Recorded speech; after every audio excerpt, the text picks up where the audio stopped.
Saudari-saudara yang dikasihi oleh Tuhan, semua gara-gara setan. Kalau seseorang naik motor ngebut melewati perempatan tidak lihat kanan kiri dan kemudian tabrakan bler, orang menarik kesimpulan memang perempatan itu angker setan, sehingga orang itu kecelakaan tabrakan karena di situ ada setan yang membuat perempatan angker. Ketika sore seperti ini senja, orang masih belum istirahat untuk memecah-mecah kayu. Dan pisau yang tajam itu mengenai kakinya dan luka berdarah. Kemudian orang dalam rumah akan mengatakan, wis tak kandhani to, sore-sore aja dolanan pisau. Akeh setan liwat. Setan. Padahal senja itu memang butuh penyesuaian mata kan, karena dari terang menjadi gelap. Saya juga males kalau nyetir atau naik motor senja. Perpindahan antara terang dan gelap tidak nyaman. Kalau ada anak yang ternyata tidak lulus dalam suatu ujian, kemudian orang akan menarik kesimpulan setan sing nggodha kowe kuwi marake kowe nonton terus drama Korea. Setan. Saudari-saudara, jadi dalam hidup itu rupa-rupanya digambarkan ada Tuhan, ada kita manusia, lalu ada setan yang selalu menggoda. Benarkah demikian? Mari kita lihat dan kita teliti. Ketika anak kecil lari dan kemudian jatuh, kita akan mencari penyebabnya. Ternyata ada batu yang dia sandung. Dan kita akan mengatakan, "Ih, kodok nakal yo." Lalu batu itu dibuang secara demonstratif supaya si anak melihat, nakal ini yo, buang. Lalu si anak itu tidak nangis lagi karena sudah dihukum si setannya ini. Menarik ini saudari-saudara. Nah, hari ini firman Tuhan dari bacaan pertama sangat luar biasa menurut saya untuk memberi dorongan kepada kita bagaimana kita bersikap di dalam hidup sehingga tidak selalu semua gara-gara setan. Mari kita lihat bacaan pertama. Maut tidak dibuat oleh Allah, dan ia pun tidak bergembira karena yang hidup musnah lenyap. Sebaliknya, ia menciptakan segala-galanya supaya ada, dan supaya makhluk-makhluk jagat itu menyelamatkan. Di antaranya pun tidak ada racun yang membinasakan, dan dunia orang mati tidak merajai bumi. Maka kesucian mesti baka, sebab Allah telah menciptakan manusia untuk kebakaan dan dijadikannya gambar hakikatnya sendiri. Tetapi karena dengki, setan maut masuk ke dunia, dan yang menjadi milik setan mau mencari maut. Saya ingin memberi perhatian bahwa manusia itu diciptakan untuk kebakaan dikatakan. Dan kebakaan itu artinya kekekalan.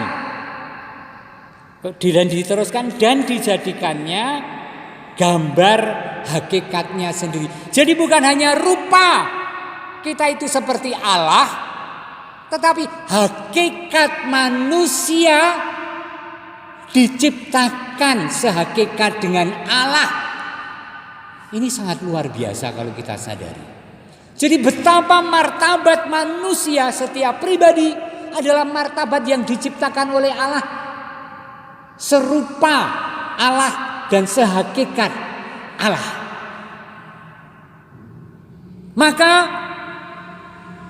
kita menyebut diri sebagai anak-anak Allah. Dan Sang Putra Allah Yesus Kristus adalah putra sulung dan kita saudara-saudaranya. Luar biasa saudari-saudara. Rasakan itu ketika Anda beriman. Ketika Anda membuka hati pada Tuhan. Tuhan kita adalah Tuhan yang mengangkat, menciptakan setiap pribadi manusia serupa dan sehakikat. Dan ini dikatakan, dijanjikannya gambar hakikatnya sendiri. Maka selembek itukah manusia sehingga mudah digoda oleh setan? Selemah itukah bahkan Allah mungkin tidak berdaya, anaknya sendiri, miliknya sendiri menjadi tumbal keburukan yang merusak tatanan dunia, yang menjadi jahat, yang memusuhi orang lain karena perbedaan tertentu? Pasti tidak. Tuhan menginginkan setiap pribadi sungguh-sungguh serupa dan sehakikat dengan Allah. Tentu saja Allah tidak tinggal diam, tetapi Allah selalu mendorong dalam rohnya supaya terus-menerus kita improve, kita memperbaiki, kita meningkatkan diri supaya sungguh kesucian kita semakin naik dan semakin naik tanpa bahkan kita menyadarinya. Setan. Siapakah setan itu? Yesus mengusir setan dari orang sakit, misalnya. Mengusir penyakit, sebenarnya mengusir penyakit karena kita sembrono dalam hidup.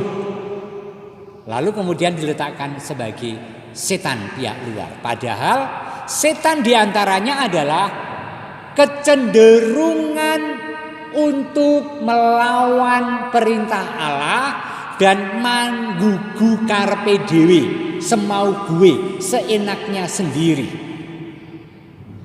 Tetapi enggak, Romo, saya sangat disiplin dan saya waspada. Saya tahu kok kalau setan itu menggoda, lalu saya cenderung untuk marah, cenderung tidak sabar, cenderung untuk menghakimi, cenderung untuk... Saudari-saudara, setan itu sangat pinter sekarang. Sangat pinter. Setan itu yang membujuk saya, membujuk Anda untuk kowe iki wis suwe ora telik simbah lu. Mbok ditiliki ning desa kae. Tilik. Gowo corona, setan. Kae tanggamu bayen, kowe ora nyembayangke. Ya ora penak nek ora nyembayangke. Teko nyembayangke ketularan. Lihat, motivasinya itu baik dan indah. Tetapi sangat mungkin seperti setan juga menggoda Yesus yang di padang gurun, halus dan kita tidak merasa bahwa saya sedang dituntun oleh setan untuk melakukan sesuatu yang seolah-olah suci, seolah-olah hangat, tetapi jahat. Maka rupa-rupanya sungguh harus melihat diri, berani menimbang supaya tajam. Semua untuk kebaikan dan kebenaran, sebagaimana hakikat pribadi adalah ciptaan yang menuju kesempurnaan.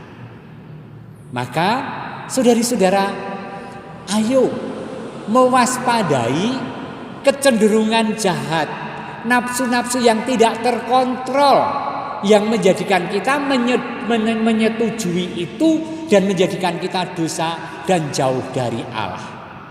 Allah tidak rela, dan Roh Kudus selalu menjadi kekuatan kita dan kita bisa membacanya arah kekuatan Roh Kudus itu kemana.